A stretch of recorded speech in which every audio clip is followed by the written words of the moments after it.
Okay, guys, I'm at the passenger front wheel well. All right, this may look like deja vu, but it's not. It's not.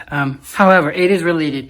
Earlier on, as you remember, I took this this wheel well apart just so I can take a look at the AC condenser and radiator to make sure I don't have any leaks. Right. Well, that's all set. The problem I have now is when I pump gas, at first it will stutter like 3 or 4 tries before the car will actually start again. Okay. Now it's actually getting worse to the point to where it took a decent amount of effort to get going. All right. I took a look.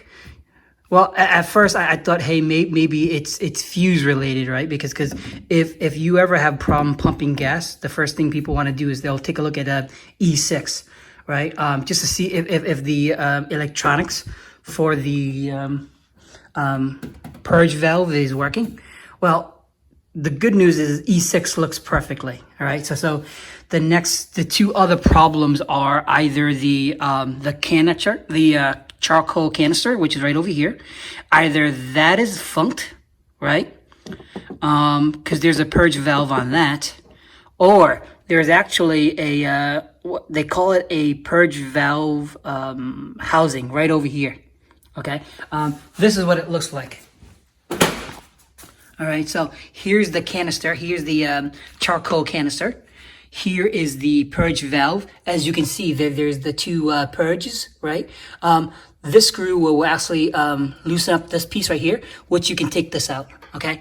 I've bought this used because, holy crap, this thing is expensive.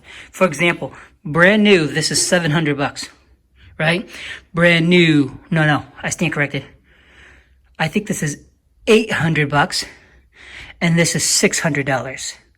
To make it worse, each of these are $100 a pop. Now, if you've got a good car and you want everything brand new, you're gonna spend roughly about 8, 6, plus another 3, right? Because there's 3 of them. You're spending about 16, maybe 15, 16 tax and all, right? Well, I didn't do that.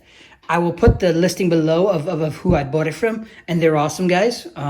If you're in my neighborhood and you need parts, I say go to them because they're wicked awesome. Okay, they've been good to me on a lot of little parts, and they got that for me. So what I'm gonna do now is I'm gonna take out these pins, right, as you remember before, so I can actually have access. Let me deal with the charcoal first, and then I'll open this up.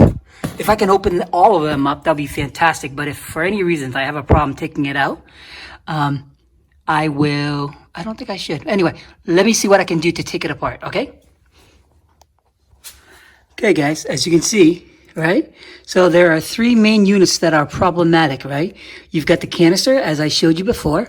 You've got this breather, and then you've got this right over here. So what I'm going to do is I'm going to take these out. I'm going to take this out, which should give me access for me to swap out, okay? Normally, I would actually test the valves, just swap out the valves, right?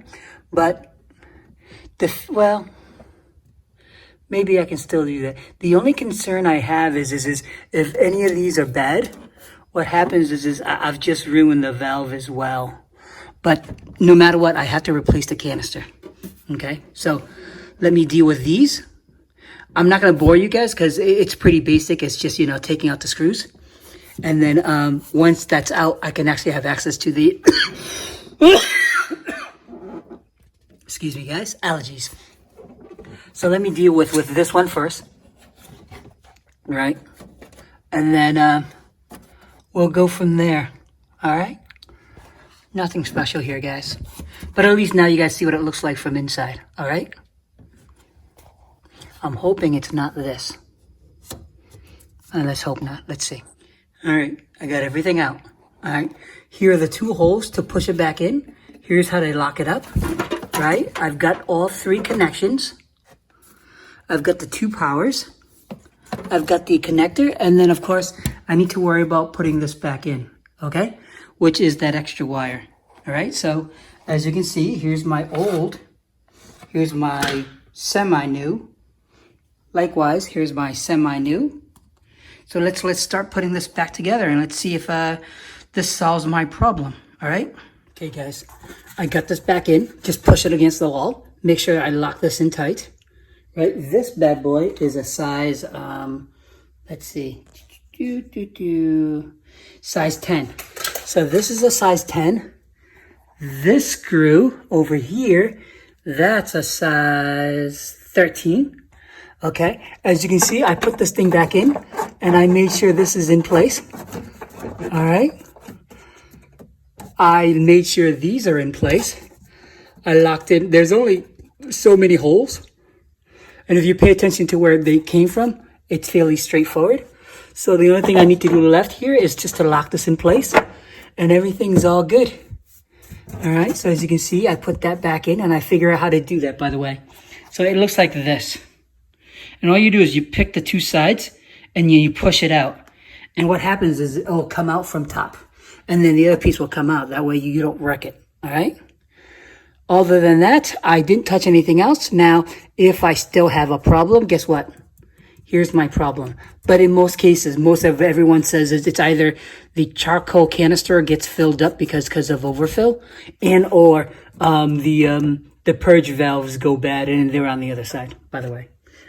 What I'll do is I'll save my originals because who knows, I might be able to salvage it somehow. All right.